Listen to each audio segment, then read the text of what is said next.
KJSO 1단계 대역력 동물과 에너지, 중역력, 소화, 순환, 호흡, 배설 중 4-2차시 호흡과 관련된 학습을 하겠습니다. 4-2차시 호흡에서는 호흡계의 구조와 기능, 호흡 운동과 기체 교환, 세포 호흡과 에너지, 그리고 전체 4차시에 대한 형성평가로 이루어집니다. 자, 먼저 호흡계의 구조와 기능에 대해 알아보겠습니다. 호흡계란 숨을 들이마시고 내쉬면서 산소와 이산화탄소의 기체 교환이 이루어지는데 관여하는 기관들을 말합니다. 우리의 코, 기관, 기관지, 폐가 그에 속합니다. 그리고 순환계에서의 가장 중추적인 기관이 심장이었던 것처럼 호흡계에 있어서는 폐가 가장 중추적인 기관이라고 볼 수 있는데요. 특별히 폐의 구조적 특징을 살펴보면 폐는 갈비뼈와 횡격막 혹은 다른 말로 가로막이라고 하는 이 막으로 둘러싸인 흉강이라고 하는 공간에 있습니다. 자, 또한 폐는 많은 수의 폐포라고 하는 작은 주머니 구조인데요. 지름이 0.1에서 0.2mm로 아주 작지만 3억 개에서 4억 개가 모여있는 굉장히 다수의 폐포로 이루어져 있습니다. 자, 폐포는 한 층의 얇은 막으로 이루어진 공기 주머니이며 표면은 모세혈관으로 둘러싸여 있어서 폐포와 모세혈관 속 혈액 사이에 기체 교환이 일어난다 라고 설명이 되어 있는데요. 우리가 그림을 통해서 한번 다시 짚어보겠습니다. 자, 여기에 보시는 것처럼 호흡기는 코, 기관, 기관지, 폐라고 하는 4가지 주요 기관으로 호흡계가 구성되어 있습니다. 자, 그래서 우리가 숨을 들이마시거나 내쉴 때 코를 통해서 공기가 들락날락하게 되고요. 코를 통과해가지고 기관을 지나서 다시 양쪽으로 갈라진 기관지를 지나 이렇게 양쪽으로 되어 있는 폐로 들어가게 됩니다. 자, 그런데 이 폐라고 하는 것은 아까 흉강이라고 하는 공간 속에 있다고 했는데 바로 흉강이라고 하는 소위 우리 가슴 부분을 이루는 이 공간은 앞과 뒤를 둘러싸고 있는 갈비뼈, 늑골이라고 하는 갈비뼈로 보호를 받고 있고요. 특히 이제 배 부분과 서로 구분 지어주는 가로막 혹은 횡격막이라고 하는 근육성 막으로 이렇게 둘러쳐져 있습니다. 그래서 이 갈비뼈와 횡격막으로 경계가 되어 있는 이 가운데 공간을 흉강이라고 말합니다. 자, 그러면 폐의 구성 단위인 폐포를 좀 더 자세히 살펴볼게요. 지금 확대되어 놓은 그림을 보시면 이렇게 포도송이처럼 생긴 굉장히 작은 열매같이 보이는 부분이 바로 폐포들의 모임입니다. 그래서 폐포들은 이렇게 모세혈관으로 촘촘히 둘러싸여져 있는데요. 모세혈관하고 폐포벽하고 둘러싸고 있는 서로 맞닿아 있는 부분을 확대해서 보시면 이렇게 폐포의 주변을 모세혈관이 촘촘히 둘러싸서 이렇게 얇은 경계를 기준으로 산소와 이산화탄소가 서로 오가는 모습을 보실 수 있습니다. 이것이 바로 폐포에서 일어나는 기체 교환이라고 생각하시면 됩니다. 자, 이제 기체 교환을 위한 호흡 운동에 대해서 알아보도록 하겠습니다. 호흡 운동의 원리는 폐의 특성을 좀 이해하셔야 하는데요.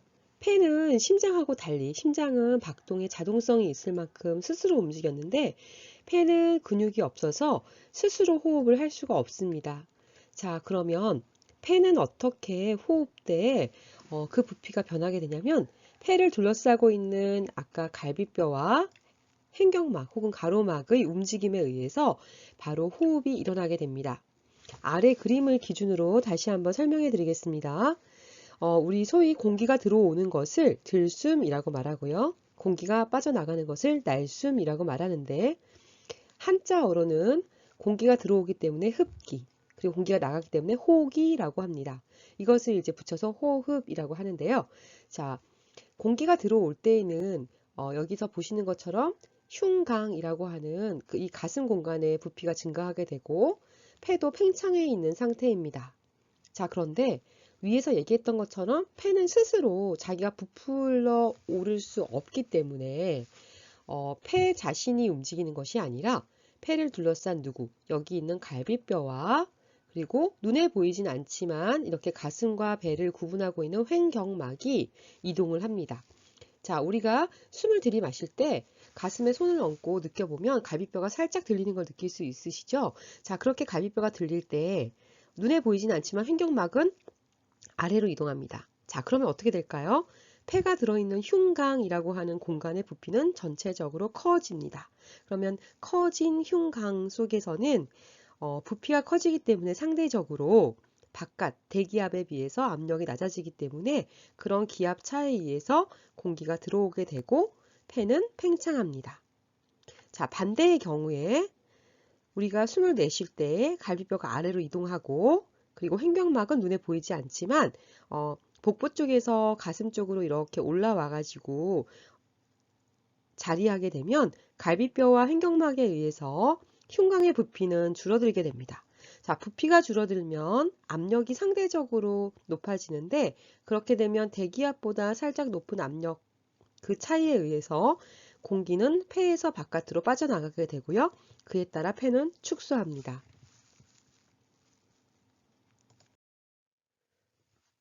자, 우리가 눈에 볼 수 없는 몸속의 과정을 이해하기 위해서 모형을 이용하기도 하는데요. 지금 보시는 모형은 호흡 운동을 설명하는 가장 유명한 모형입니다. 자, 여기에 있는 유리관 끝은 공기가 출입하는 곳인데요. 여기가 바로 우리의 기관에 해당하고요. 따라 내려가면 양갈래의 기관지에 해당하는 이제 Y자로 되어 있는 유리관입니다. 그리고 유리관의 끝에는 고무풍선이 달려 있는데 이 고무풍선은 바로 우리의 폐에 해당합니다. 아래로 내려가면 고무막이 덮여 있는데 고무막을 잡아당기거나 놓거나 하는 방식으로 호흡 운동을 제어합니다. 보시는 것처럼 이렇게 고무막을 아래로 잡아당기기도 하고 또 고무막을 이렇게 위로 올리기도 하는데 자, 이렇게 고무막 즉 횡격막에 해당하는 고무막이 내려가거나 올라가거나 하는 그 변화에 따라서 우리는 눈으로 고무풍선이 이렇게 부풀었다가 쭈그러들었다가 하는 것을 볼 수 있습니다. 아래에 있는 표는 아까 설명드렸던 호흡 운동의 과정을 정리한 표인데요. 중요한 것은 갈비뼈와 횡격막의 오르고 내리는 이런 과정에 따라서 흉곽의 부피와 압력이 달라지고 이에 따라서 폐의 부피와 폐 내부의 압력이 달라지는데 그것이 바로 공기의 이동을 유발한다 라는 식으로 여러 가지 다단계의 인과관계에 의해서 호흡 운동이 이루어진다 라는 것을 이해하시면 되겠습니다. 자, 그러면 호흡 운동에 의해서 외부에 있는 공기가 폐로 들어오고 또 폐포에서 기체 교환이 일어날 때 그렇게 해서 우리 몸에 들어온 여러 가지 기체들은 어떻게 이동을 하는지 살펴보겠습니다. 일단 기본적으로 몸속에서 일어나는 기체 교환의 가장 기본적인 원리는 바로 기체의 농도 차이에 따른 확산입니다. 자, 농도 차이라는 것은 그 분포가 불균등하게 되어 있다는 것을 말하고요. 확산이라는 것은 자연계에서 어떤 차이가 생겼을 때 그 두 개의 차이를 없애는 방향으로 가고자 하는 자연스러운 움직임인데 그래서 농도가 높은 곳에서 낮은 곳으로 확산이 일어나게 됩니다. 자, 먼저 폐를 먼저 보실게요. 자, 외부에 있는 그 공기가 폐로 들어왔을 때 그때는 폐포 속에는 산소가 많은 상태이고요. 폐포를 둘러싸는 모세혈관 쪽으로 산소가 확산되어 갑니다. 자, 그렇게 해서 들어간 산소는 다시 동맥혈을 따라서 이렇게 온몸에 전해지게 되는데 이때 필요한 조직세포에서 산소를 공급받게 됩니다. 자, 역시나 산소가 상대적으로 많은 모세혈관에서 산소가 상대적으로 부족한 조직세포 쪽으로 산소가 이동을 하게 되죠. 자, 다음으로 조직세포에서는 여러 가지 생명활동을 진행한 결과 산소를 많이 소모하게 되고 이산화탄소가 축적되게 됩니다. 그럼 이 이산화탄소들은 상대적으로 많은 조직세포로부터 모세혈관으로 이동하고요. 이렇게 모세혈관에 갖고 있던 이산화탄소는 폐포 쪽으로 가서 바로 폐포로 확산이 되게 됩니다. 자, 그럼 폐포에 들어온 이산화탄소는 어떻게 될까요? 네, 그렇죠. 날숨을 통해서 바깥으로 나가게 됩니다. 그래서 우리가 특별히 이렇게 폐를 통해서 산소와 이산화탄소 교환이 일어나는 것을 외호흡, 그리고 또 이렇게 모세혈관과 조직 사이에서 산소와 이산화탄소 교환이 일어나는 것을 내호흡이라고 합니다. 자, 우리가 이제까지 호흡계의 구조, 호흡계의 기능, 호흡 운동, 그리고 외호흡과 내호흡에 대해서 알아보았는데요. 이제는 조금 더 들어가서 세포호흡이라고 하는 새로운 개념을 알아봅시다. 자, 세포호흡이라는 것은 무엇이냐면 하나의 세포 내에서 영양소가 산소와 반응하여 생명활동에 필요한 에너지를 얻는 과정입니다.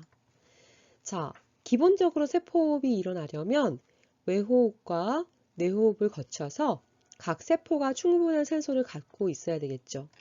또한 우리가 소화와 흡수의 과정을 거쳐서 각 세포가 충분한 영양분을 가지고 있어야겠죠. 그래서 각 세포는 소화, 순환, 호흡의 과정을 거쳐서 자신이 습득하게 된, 획득하게 된 영양소나 산소를 가지고 그 세포 내에서 에너지를 얻는 어떤 화학적인 작용을 하게 되는데 이것을 바로 세포호흡이라고 합니다. 그리고 세포 속에는 굉장히 다양한 여러 가지 소기관들이 있는데 자, 그 중에서도 미토콘드리아라고 하는 소기관에서 세포호흡이 일어납니다. 자, 그리고 우리가 이렇게 세포호흡의 반응 결과 생성된 에너지가 있는데 소위 ATP라고 하는 화학적 에너지 형태로 우리가 생성을 하게 되고요. 그 생성하게 된 에너지는 여기 있는 것처럼 물질 합성이나 발전 발광, 근육 운동, 물질 운반, 항상성 유지 등 우리의 생명 활동에 필요한 에너지로서 사용하게 됩니다. 여러분들이 지금 이 영상을 보시면서 생물 공부를 하실 때에도 바로 여러분의 뇌에서 굉장히 많은 에너지를 사용하고 있습니다.